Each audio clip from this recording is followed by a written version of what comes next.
The Galactic Council had existed for 12,000 years. In that time, they had cataloged over 400 sentient species, mapped 17 million star systems, and established peace across 98% of known space. They had rules. They had traditions. They had a very specific way of doing things. And then they discovered humanity. Ambassador Zethrix of the Melodian Collective remembered the day the first human ship appeared at the edge of Council space. The vessel was crude by galactic standards. It used primitive chemical propulsion and carried weapons that seemed almost laughably outdated. The humans aboard were soft, weak-looking creatures with no natural armor, no claws, no venomous glands, and no telepathic abilities. The Council had laughed. Not openly, of course, they were too polite for that. But in private chambers, across secure communication channels, the representatives of 100 different species had shared the same joke. The humans were adorable. They were like children playing at being spacefaring. They would be given a minor seat on the Council, perhaps allowed to trade in the outer markets, and generally patted on the head and ignored. That had been 50 years ago. Zethrix now stood in the Grand Assembly Hall, watching the massive holographic display that showed the burning remains of the Vexari Dominion's Third Fleet. The images were being broadcast across every inhabited world in the galaxy. No one was laughing anymore. "How many ships did they lose?" asked High Counselor Morvex, his crystalline body flickering with barely contained anxiety. "The Vexari deployed 800 warships," Zethrix replied, his voice steady despite the fear churning in his stomach. "The humans sent 47. And the result? The Vexari have no ships remaining. The humans lost 3. Silence fell over the assembly. Zethrix could see representatives from dozens of species, all of them wearing the same expression of disbelief and growing horror. For 12,000 years, they had maintained peace through careful diplomacy, mutual trade agreements, and the understanding that war was simply too costly for any species to pursue. The humans had not received that message. 6 months earlier, the Vexari Dominion had made what they considered a reasonable decision. They had discovered a small human colony on the edge of their territory, a world called New Helsinki that held perhaps 50,000 settlers. The Vexari needed the planet's rare mineral deposits, and they saw no reason to negotiate with such an obviously inferior species. They had sent a single warship. They had given the humans 1 hour to evacuate. When the humans refused, the Vexari had opened fire. The attack lasted approximately 15 minutes. When it was over, 43,000 human colonists were dead. The Vexari commander had filed a routine report, requisitioned mining equipment, and thought nothing more of it. He had made a terrible mistake. Zethrix had been present when the human ambassador received the news. Her name was Sarah Chen, a small woman with dark hair and eyes that seemed perpetually calm. She had listened to the report without expression, asked a few clarifying questions, and then excused herself to contact her government. 3 days later, the United Earth Coalition had declared war on the Vexari Dominion. The Galactic Council had been confused. War declarations were rare, but not unheard of. Usually they involved lengthy negotiations, formal demands, and eventually some kind of settlement that allowed both sides to save face. The Council had expected the humans to make aggressive noises for a few weeks and then accept a payment of reparations. Instead, the humans had simply started killing. The first Vexari military installation to fall was a forward operating base in the Nexar system. The humans had arrived without warning, disabled the station's shields with some kind of electromagnetic pulse weapon that the Council's scientists still didn't understand, and then boarded the facility with ground troops. The security footage from that engagement had been classified at the highest level. Zethrix had watched it once and had nightmares for weeks afterward. The Vexari were not a weak species. They stood nearly 3 meters tall, covered in thick scales that could deflect most projectile weapons. Their claws could tear through metal, and their reflexes were considered among the fastest in the galaxy. A single Vexari warrior was worth 10 soldiers from most other species. The humans had killed them anyway. The footage showed human soldiers moving through the station with a kind of coordinated brutality that Zethrix had never seen. They did not hesitate. They did not show fear. They worked in small teams, covering each other's movements, laying traps, using the station's own systems against its defenders. When their weapons ran out of ammunition, they used knives. When their knives broke, they used their hands. One particular image had burned itself into Zethrix's memory. A human soldier, a woman perhaps half the size of her Vexari opponent, had taken down a fully armored warrior with nothing but a metal pipe and what appeared to be sheer, relentless aggression. The Vexari had outweighed her by a factor of 4. It had not mattered. After that first engagement, the Council had started paying attention. They discovered that the humans had been preparing for this war for 50 years. From the moment they had joined the galactic community, they had been studying every species they encountered. They had analyzed Vexari biology, identified weaknesses, and developed weapons specifically designed to exploit them. They had run simulations, trained soldiers, and built a fleet of warships that looked primitive on the outside, but contained technology that made Council scientists weep with confusion. The humans had known, apparently, that something like this would happen eventually. They had planned for it. They had waited. And now they were very, very angry. Supreme Commander Vexos of the Vexari Dominion had responded to the human declaration of war with contempt.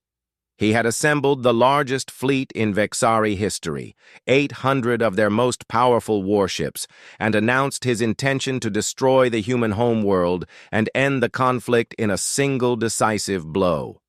He had broadcast his plans across every communication channel, wanting the galaxy to witness the destruction of the upstart species.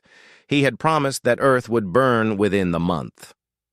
His fleet had lasted approximately 6 hours. The humans had met them in the outer reaches, a region of space that had been considered neutral territory. The Vexari had expected a defensive action, perhaps some kind of guerrilla harassment meant to slow their advance. Instead, the humans had attacked directly, their 47 ships diving into the heart of the Vexari formation with what could only be described as suicidal aggression. Except it wasn't suicidal. It was calculated. The human ships were smaller than Vexari vessels, but far more maneuverable. They used weapons that the Council had never seen before, things that seemed to ignore shields entirely and tear through hull plating like it was made of paper. They coordinated their attacks with perfect precision, each ship knowing exactly where every other ship would be at any given moment. And they did not retreat, not once, not even when they were outnumbered, outgunned, and surrounded. The humans simply kept fighting, kept pushing, kept killing until there was nothing left to kill. When it was over, Supreme Commander Vexos was dead, his flagship reduced to a cloud of expanding debris. The Vexari Dominion had lost their entire military leadership, their most experienced crews, and nearly half of their total naval capacity in a single engagement. The humans had sent a message to the Galactic Council within the hour. It was brief. We did not start this war. We intend to finish it. Any species that provides aid or comfort to the Vexari Dominion will be considered an enemy of humanity. This is not a negotiation. The message had been signed by someone called the Joint Chiefs of Staff, whoever they were. Now, standing in the Grand Assembly Hall, Zethrix watched the Council dissolve into chaos. Representatives were screaming at each other, demanding answers, proposing alliances, threatening sanctions.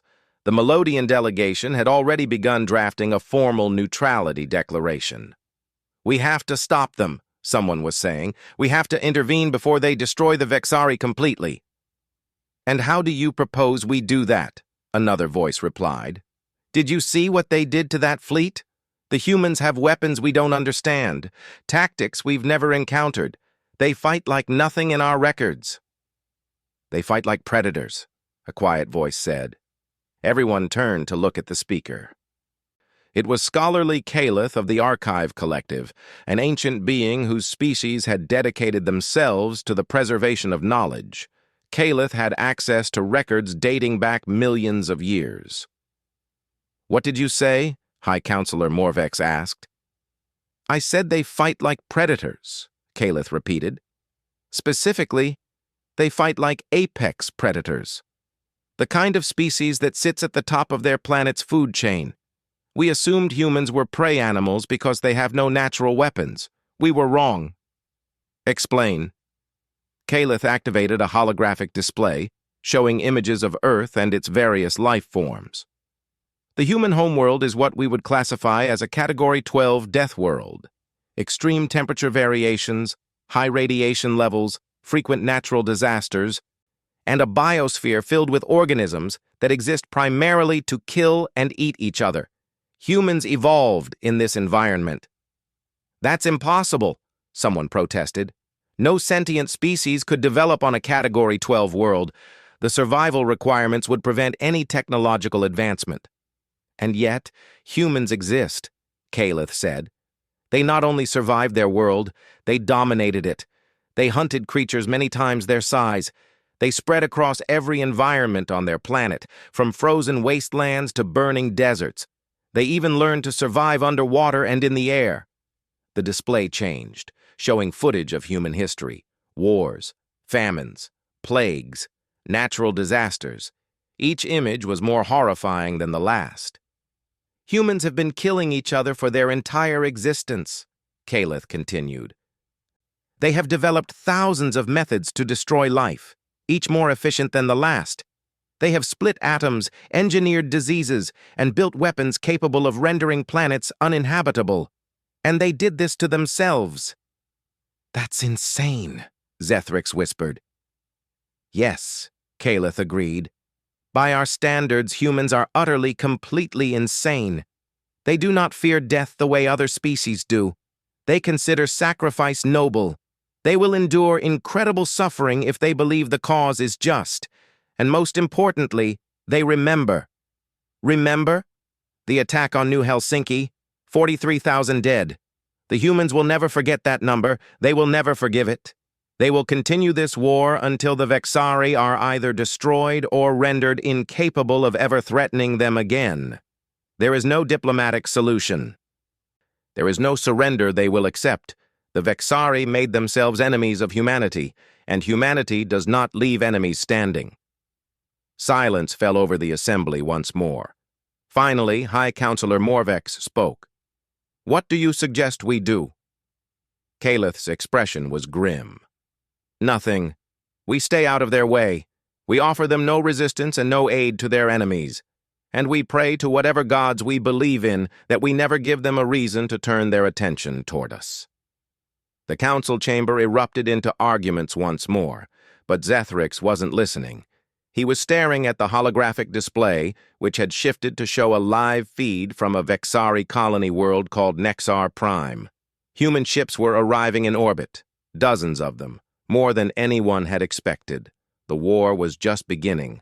On Earth, in a bunker buried 3 kilometers beneath the Rocky Mountains, Admiral James Morrison reviewed the latest casualty reports and felt nothing but cold satisfaction. The Vexari had killed 43,000 of his people. Men, women, and children who had simply wanted to build a new life on a distant world. The Vexari would learn what that meant. They would learn why every species on Earth that had ever threatened humanity was now either extinct or domesticated. They would learn why humans had become the dominant life form on a planet that seemed specifically designed to kill them. And by the time they learned, it would be far too late. Morrison turned to his aide. "Send word to the 1st Expeditionary Fleet. Phase 2 begins immediately." "Sir, the Council is calling for negotiations." "The Council can wait." "The Vexari wanted war with humanity." Morrison's smile held no warmth at all. "Now they have one." General Vexara stood on the bridge of the Dominion's Wrath, watching the human fleet approach through the main view screen. Her scales were a deep crimson, the color of royalty among her people, and she had earned every shade of it through 200 years of military service. She had fought in 11 campaigns. She had conquered 37 worlds. She had never known defeat. Today she was afraid. The reports from the outer reaches had been dismissed as exaggerations at first. 800 ships destroyed by 47? Impossible. The surviving officers must have been confused, traumatized, lying to cover their own incompetence. Supreme Commander Vexos had been arrogant, certainly, but he was not a fool. He would not have lost so completely. But the evidence was undeniable. The debris fields, the recorded communications, the silence from ships that should have been celebrating victory. The humans had done the impossible, and now they were coming for the rest of the Dominion. General Vexara had assembled a defensive fleet of 300 ships around Nexar Prime, the most heavily fortified world in Vexari space outside the homeworld itself. The planet's surface was protected by 12 orbital defense platforms, each one capable of destroying a small moon. Underground bunkers housed millions of soldiers, supported by automated defense systems that had never failed in 5,000 years of operation. The humans had brought 200 ships. According to every calculation, every simulation, every tactical analysis her staff could produce, the Vexari should have a decisive advantage. Vexara did not believe any of it. "Status report," she commanded. Her tactical officer looked up from his console. "Human fleet is holding position at extreme weapons range. They appear to be waiting." "Waiting for what?" "Unknown, General." Vexara studied the enemy formation. The human ships were arranged in a loose cluster, seemingly disorganized compared to the precise geometric patterns favored by Vexari military doctrine. They were not attempting to communicate. They were not maneuvering for advantage. They were simply floating in space, watching. It was unnerving. "Open a channel," Vexara said. "Let's see if they'll talk." Her communications officer worked his console for several moments before shaking his head. "They're not responding to standard hails. Wait, we're receiving a transmission. Audio only." "Play it." A voice filled the bridge. It was calm, measured, speaking perfect Vexari with barely a trace of accent. "General Vexara, my name is Admiral Chen. You have 1 hour to evacuate all civilian populations from Nexar Prime. After that time, we will begin our assault. Any military personnel who surrender will be treated according to the conventions of war. Any who resist will be killed. This is your only warning." The channel closed. Vexara felt her claws digging into the armrests of her command chair. 1 hour? They expect us to evacuate a planet with 30 million inhabitants in 1 hour? "It's impossible," her tactical officer agreed. "Even if we wanted to comply, we don't have the transport capacity." "They know that." Vexara's voice was barely a whisper. "They don't expect us to evacuate. They're giving us time to prepare, to be ready when they come." "Why would they do that?" Vexara remembered the footage from the station assault, the way the humans had moved, the look in their eyes. "Because they want us to fight back. They want us at our strongest." Before anyone could respond, alarms began screaming throughout the ship. The tactical display lit up with warning indicators showing dozens of contacts appearing from nowhere. "Where did they come from?" Vexara demanded. "I don't know. They weren't there a moment ago." The contacts resolved into small craft, perhaps 50 in total, each one carrying a crew of no more than 10. They had somehow bypassed every sensor, every detection system, every early warning network the Vexari had established, and they were heading directly for the orbital defense platforms. "All ships, intercept those craft immediately," Vexara shouted. "Destroy them before they reach the platforms." The Vexari fleet moved to comply, but they were too slow. The human craft were incredibly fast, far faster than anything that size should have been capable of. They dodged weapons fire with impossible precision, using asteroids and debris as cover, always staying one step ahead of their pursuers.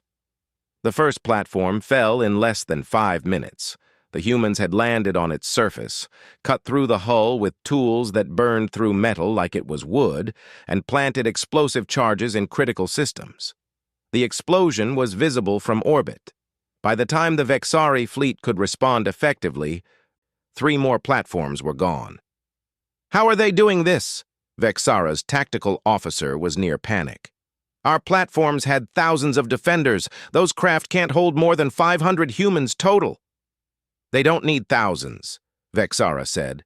She was watching the tactical display with a kind of horrified fascination. "They only need enough." The human main fleet began its advance, while the Vexari were distracted by the assault teams. Their ships moved in seemingly random patterns, no 2 vessels following the same course, yet somehow maintaining perfect coordination. When the Vexari fired, the humans weren't there. When the Vexari maneuvered to avoid, the humans anticipated it. It was like fighting smoke. The first Vexari ship to fall was a heavy cruiser, one of the largest vessels in the fleet. It was struck by a weapon that seemed to ignore its shields entirely, punching through the hull and detonating something deep in the engine section. The ship didn't explode so much as collapse inward, like a dying star. "What was that?" someone screamed. "Unknown weapon type," the tactical officer reported. His voice had gone flat, mechanical, the voice of someone who had accepted that he was going to die. "It appears to create some kind of gravitational anomaly. Our shields are not designed to counter it." More ships began to fall. The Vexari were not fighting badly, Vexara realized. Their crews were performing exactly as trained, executing maneuvers that had been perfected over millennia of warfare. They were simply fighting an enemy that had studied those maneuvers and designed specific counters for each one. The humans had been watching, learning, preparing. For 50 years they had smiled and nodded and accepted their minor seat on the Galactic Council. They had traded in the outer markets and sent diplomatic missions and generally acted like the harmless newcomers everyone assumed them to be. And the entire time, they had been getting ready for this moment. "General," her communications officer said, "we're receiving transmissions from the surface. The ground assault has begun." "Already? But their landing craft haven't even entered atmosphere." "It's not landing craft. They're using some kind of individual descent units. Their soldiers are falling from orbit." Vexara pulled up the surface feeds and felt her heart stop. Thousands of objects were streaking through the atmosphere, each one burning like a meteor. As they fell, they began to slow, deploying some kind of personal thrust system that allowed them to control their descent. The humans were dropping from space itself, bypassing the planetary defenses entirely. They landed in the middle of Vexari military installations. They hit the ground fighting, their armor absorbing impacts that should have killed them instantly. They worked in small teams, just like the footage from the station, but now there were hundreds of teams, thousands of individual soldiers, all moving with the same terrifying coordination. The defenders fought back. Of course they did. The Vexari were proud warriors, and they outnumbered the invaders by a factor of 100 to 1. They had prepared positions, heavy weapons, armored vehicles, and every advantage that defending your home territory should provide. None of it mattered. The humans did not fight like any enemy the Vexari had ever faced. They did not form lines or advance in formations. They appeared where they were not expected, struck without warning, and vanished before reinforcements could arrive. They used weapons that exploded or burned or simply made targets disappear. They turned the Vexari's own systems against them, hacking defense networks, corrupting targeting data, filling communications with false reports and contradictory orders. And when they ran out of ammunition, they kept fighting. Vexara watched a feed from Installation 7, one of the primary command bunkers on the continent of Vexar. A human soldier, his armor damaged and his weapons apparently empty, had engaged a Vexari squad in close combat. The soldier was smaller than any of his opponents, armed with nothing but a knife and what appeared to be a metal rod of some kind. He killed 4 of them in less than a minute. The 5th managed to wound him, a deep gash across his torso that would have incapacitated any other species. The human kept fighting. He drove his knife into the Vexari's eye socket, twisted, and then turned to face the remaining enemies. There was something wrong with his face. It took Vexara a moment to realize what it was. He was smiling. "What are these things?" she whispered. The battle in space was going no better. The Vexari fleet had been reduced by half in less than an hour. The humans had lost perhaps a dozen ships, and even those losses seemed strategic, calculated sacrifices that had taken far more Vexari vessels with them. "General," her tactical officer said, "Admiral Chen is requesting communication. Put her through." The human appeared on the main view screen. She was older than Vexara had expected, with gray hair and lines around her eyes. But those eyes were sharp, clear, and utterly without mercy. "General Vexara, your orbital defenses have been neutralized. Your fleet has lost combat effectiveness. Your ground forces are being systematically eliminated. You have fought well, but this battle is over. If you expect us to surrender—" "I expect nothing," Chen interrupted. "I'm offering you a choice. You can continue fighting, and we will kill every Vexari soldier on this planet and in this system. Or you can order a ceasefire, allow us to evacuate your civilians, and face justice for the attack on New Helsinki."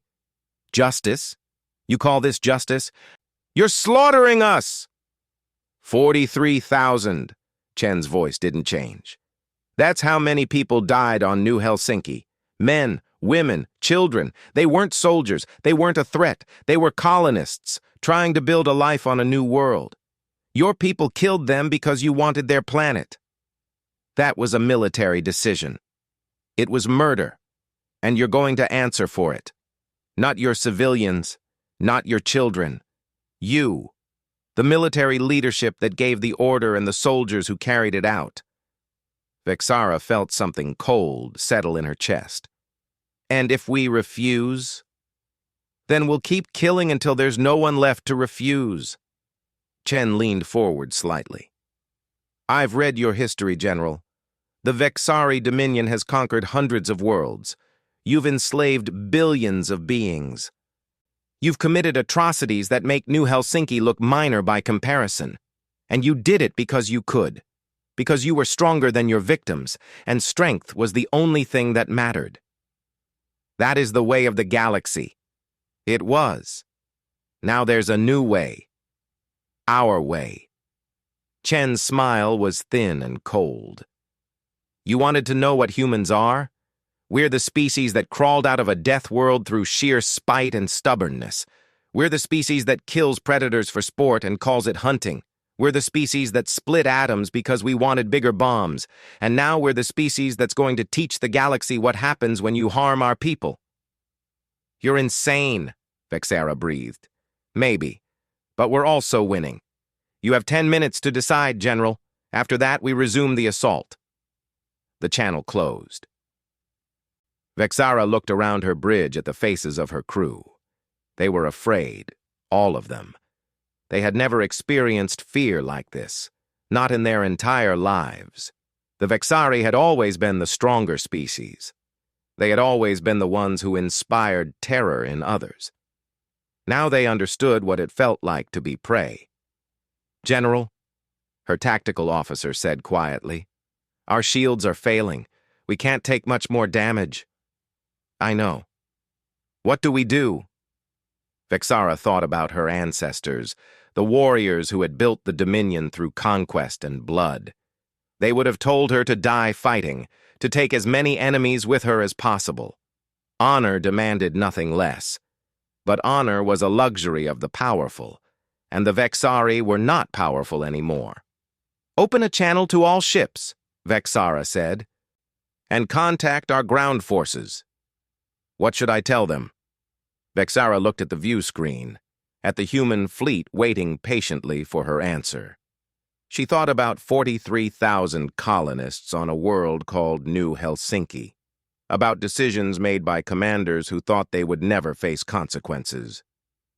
"Tell them to stand down," she said. "The war is over." But even as she gave the order, Vexara knew it wasn't true. The war wasn't over. It was just beginning. The Vexari had awakened something in humanity, something that had been dormant for centuries, and the galaxy would never be the same. Across the stars, other species were watching. They saw the Vexari fall. They saw the humans advance. They saw what happened when you provoked the children of Earth, and they were afraid. In the Archive Collective's central repository, scholarly Calith updated the official records with a trembling hand. Under the entry for humanity, a single new line was added. Threat level, maximum. Under no circumstances should this species be provoked. It was perhaps the understatement of the millennium. The Vexari homeworld had been called Vexar Prime for 20,000 years. It was a fortress world surrounded by layers of defense stations, minefields, and enough firepower to destroy a small star. No enemy had ever reached its surface. No invader had ever set foot on its sacred ground. The humans arrived on a Tuesday. High Sovereign Vexoth watched from his palace as the human fleet emerged from faster-than-light travel. There were over 500 ships now, more than had participated in any previous engagement. They filled the view screen like a swarm of insects, small and numerous and utterly terrifying. The war had lasted 3 months. In that time, humanity had dismantled the Vexari Dominion piece by piece. 12 colony worlds had fallen. 40 military installations had been destroyed or captured. The great fleet that had once dominated this sector of the galaxy was reduced to a handful of damaged vessels hiding in asteroid fields. And now the humans were here, at Vexar Prime, at the heart of everything the Dominion had built over millennia of conquest. "How many defenders do we have?" Vexoth asked. 2 million ground troops, his military advisor replied. "The defense platforms are fully operational. We have enough supplies to withstand a siege for 10 years. "And how long did Nexar Prime hold out?" The advisor said nothing. The answer was known to everyone. 6 hours. The most heavily defended world in the Dominion, apart from the homeworld itself, had fallen in 6 hours. "Your sovereignty," another advisor said. "The Galactic Council is offering to mediate. They believe a diplomatic solution—" "The Council has been offering to mediate since the first battle," Vexoth interrupted. "The humans have ignored every communication. They don't want diplomacy. They want blood." "Then what do we do?" Vexoth had been asking himself that question for 3 months. He had read every report from every engagement. He had studied the human tactics, their weapons, their soldiers. He had tried to understand what they were fighting. He still didn't have an answer. The humans were not like any enemy the Vexari had faced. They didn't fight for territory or resources or political advantage. They fought because they were angry. They fought because the Dominion had hurt their people, and they intended to hurt the Dominion back. It was primitive. It was irrational. It was terrifying.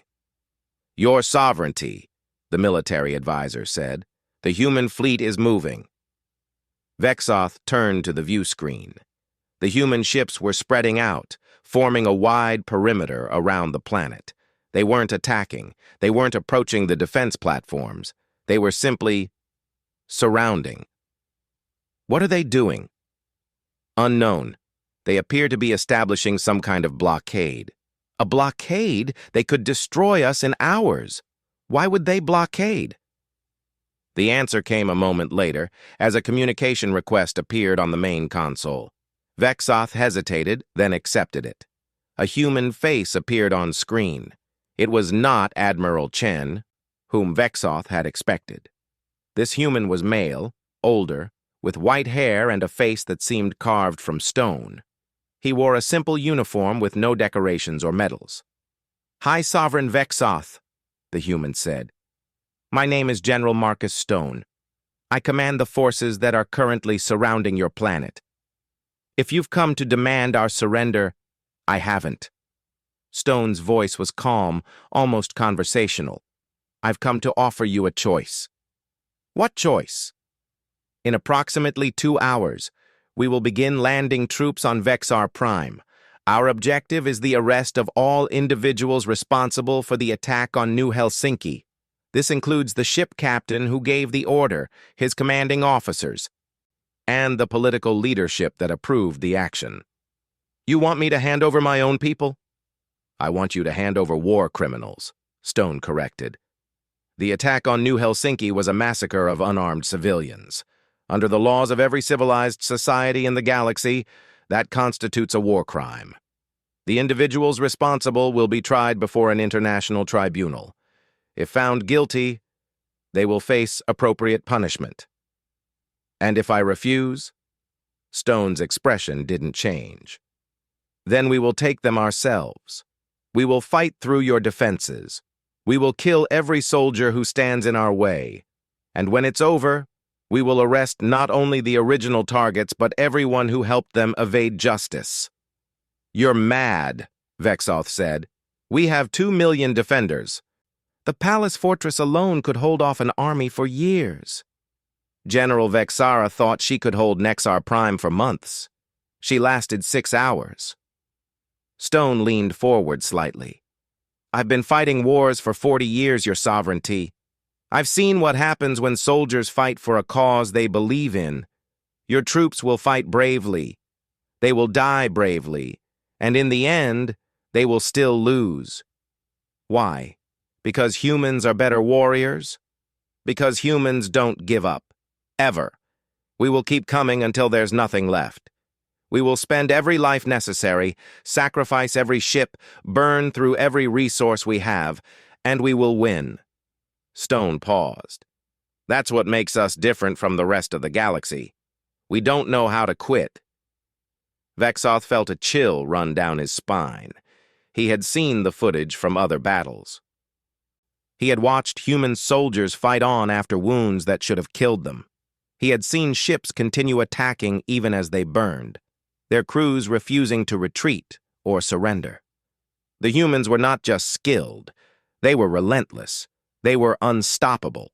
They were the nightmare that every species feared but never expected to face. 2 hours, Stone said. Use them wisely. The connection closed. Vexoth stood in silence for a long moment, staring at the blank screen. His advisors waited, watching him with fear in their eyes. They wanted him to say something reassuring. They wanted him to tell them that everything would be fine. He couldn't. Contact the Galactic Council, Vexoth said finally. Tell them we're willing to discuss terms. Your sovereignty?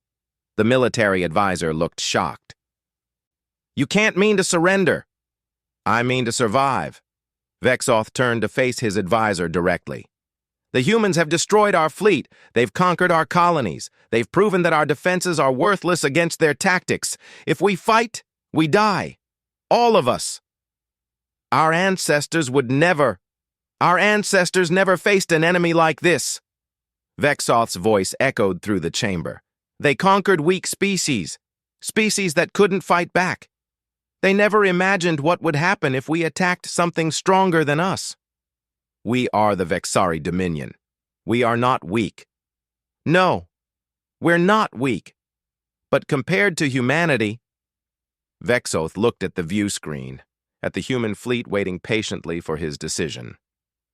Compared to humanity, we are nothing. The next few hours passed in a blur of desperate negotiation. The Galactic Council agreed to host peace talks. The humans agreed to pause their assault. Representatives from a dozen species gathered on the neutral station of Meridian to witness the end of a war that had reshaped the galaxy. Ambassador Zethrix stood at the back of the conference chamber, watching as humanity's representatives took their seats. General Stone was there, along with Admiral Chen and several others whose names Zethrix didn't recognize. They looked ordinary enough. Soft skin, dull teeth, No natural weapons of any kind. They looked like prey animals. Zethryx knew better now. The negotiations were brief. The humans didn't want territory. They didn't want resources. They didn't want slaves or tributes or political concessions. They wanted three things. First, the individuals responsible for the New Helsinki massacre would be arrested and tried before an international tribunal. This included the ship captain, his officers, and the Vexari military leadership that had approved the operation. Second, the Vexari Dominion would pay reparations to the families of the victims. The amount was substantial but not crippling. Third, and most importantly, the Dominion would sign a treaty acknowledging that attacks on civilian populations were prohibited under all circumstances. Any future violations would be considered acts of war against humanity. High Sovereign Vexoth agreed to everything. He had no choice. As the signing ceremony concluded, Zethryx approached the human delegation. General Stone looked up at him with those strange, flat eyes that humans had. Eyes that showed no fear, no uncertainty, no weakness. "Ambassador Zethryx," Stone said, "is there something I can help you with?" "I have a question, General, if I may." "Ask." Zethryx chose his words carefully. "The humans have demonstrated capabilities that no one expected. Your weapons, your tactics, your soldiers. You've kept all of this hidden for 50 years. Why?" Stone was quiet for a moment. "Do you know why we really came to the stars, Ambassador? The historical records say you were seeking resources, new worlds to colonize. That's what we told the Council. It's not the whole truth." Stone gestured toward a nearby viewport, which showed the stars beyond. "Humanity has been fighting since before we could walk upright. We've warred with each other for resources, for territory, for religion, for nothing at all. We've developed weapons that could destroy our own planet 1,000 times over." That sounds like a confession, not an explanation. It's both. Stone's expression was unreadable. "We came to the stars because we were afraid. Not of what we might find out here, but of what we might do to ourselves. We thought that if we expanded, if we spread across multiple worlds, maybe we could avoid destroying ourselves. And the weapons, the tactics, insurance. We knew that the galaxy wasn't peaceful. We knew that eventually someone would test us. And we knew that when that happened, we couldn't afford to lose." Stone smiled, but there was no warmth in it.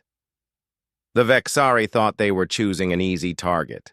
They saw a small colony, a weak-looking species, and they decided to take what they wanted. "They never imagined that we might fight back, but you did. We always fight back, Ambassador. That's what makes us human." Stone turned to look directly at Zethryx. "The Vexari attacked because they thought strength was all that mattered. They thought that if you were powerful enough, you could do whatever you wanted without consequences. We taught them otherwise. And now? What happens to the Dominion? That's up to them. They can rebuild peacefully within the boundaries we've established, or they can try again." Stone's eyes hardened. "I don't recommend the second option." Zethryx nodded slowly. "I'll pass that along to the Council." "Good. And Ambassador? Pass along something else." "What's that?" "Tell them that humanity doesn't want enemies. We don't want war. We want to trade, to explore, to build things together with other species. But we will never, ever allow our people to be victimized again. Anyone who tries will face the same fate as the Vexari." Stone walked away, leaving Zethryx alone by the viewport. The ambassador stood there for a long time, thinking about everything he had seen and heard, thinking about the future of the galaxy. The Galactic Council had existed for 12,000 years. They had maintained peace through diplomacy and mutual benefit. They had believed that war was obsolete, that any dispute could be resolved through negotiation. The humans had proven them wrong, not because the humans were warlike, but because they understood something the Council had forgotten. Peace required more than good intentions. It required the ability to defend it, the willingness to fight for it. And in that regard, humanity had no equal. 1 year later, Ambassador Zethric stood in the same Grand Assembly Hall where he had watched the war unfold. The chamber was full of representatives from hundreds of species, all gathered to witness a historic moment. The United Earth Coalition was being officially admitted to the Galactic Council, not as a minor member, as they had been before, but as a full voting participant with all the rights and responsibilities that entailed. Human Ambassador Sarah Chen stood at the podium, delivering a speech about cooperation and mutual benefit. She spoke of the future, of exploration, of the great works that different species could accomplish together. She spoke of peace, and every being in the chamber believed her, not because they trusted humanity. Not because they had forgotten what humans were capable of. They believed her because they were afraid. High Counselor Morvex had put it best in a private conversation the night before. The humans could conquer the galaxy if they wanted to, he had said. They have the weapons, the tactics, the will. The fact that they're choosing diplomacy instead, that's not weakness, that's restraint. And restraint, in a species that powerful, is terrifying. Zethric watched Ambassador Chen smile and wave at the crowd. She looked so harmless, so ordinary, so human. He thought about the footage from Nexar Prime, about the human soldier who had killed 4 Vexari warriors with nothing but a knife, about the smile on his face as he fought. Humans were persistence predators, the scientists said. Their ancestors had hunted prey by following it for days, running it to exhaustion, wearing it down until it simply couldn't run anymore. They never gave up. They never stopped. Now they were predators among the stars, and the galaxy would have to adapt or be consumed. As the ceremony concluded and the representatives filed out of the chamber, Zethric made a decision. He would return to his homeworld. He would speak to his government. He would urge them to do everything in their power to maintain good relations with humanity, not because he liked humans, not because he trusted them, because he had seen what happened to those who didn't. The war was over. The peace had begun. But Zethric knew that nothing would ever be the same. Humanity had arrived, and the galaxy would never forget. In a quiet corner of Earth, a memorial stood on a hilltop overlooking the sea. It bore 43,000 names, each one representing a life lost on New Helsinki. Fresh flowers were placed at its base every day. General Stone visited the memorial on the anniversary of the massacre. He stood in silence for a long time, reading the names, remembering the faces. The war had cost humanity dearly, thousands of soldiers dead, billions in resources expended, relationships with other species strained to breaking point. But the memorial would never be desecrated. The names would never be forgotten, and no one in the galaxy would ever again make the mistake of thinking that humanity could be victimized without consequence. That was the human way. Remember everything. Forgive nothing. Stone touched the cold stone of the memorial one final time, then turned and walked away. There was work to be done, a galaxy to explore, a future to build, and if anyone got in the way, well, they had been warned.